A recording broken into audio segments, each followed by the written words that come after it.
এখানে যে বিষয়টি হয়েছে এটা অনাকাঙ্ক্ষিত। আমরা দেখেছি বহিরাগত ভিতরে কিছু যাদেরকে আমরা চিনি না, আমাদের এখানের পার্টও না, ঠিক আছে, তারা এসে এখানে দেখলাম গ্যাঞ্জাম করলো। আমাদের নাহিদ ভাই বিপ্লবী, এবং সে বিপ্লবীদের বিষয়টাকে চিনতে রেখে, বরিশালের বিষয়টাকে চিনতে রেখে সে পুনরায় আমাদের সাথে বসছে এবং বিষয়টিকে অবজারভেশন করতেছে। ক্রাউডের মধ্যে থেকে একটা উস্কানি দেওয়া হয়েছে।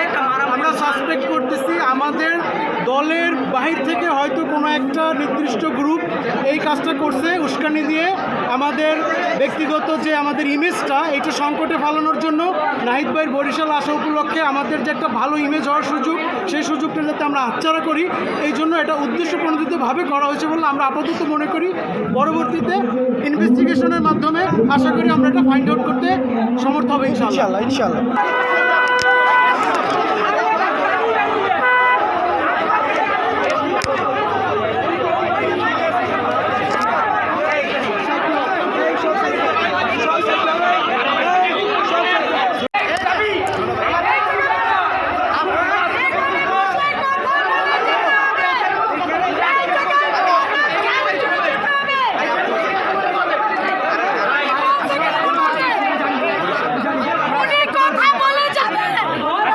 কত হবে তারপর এই জায়গা দিয়ে সবাই যাবে।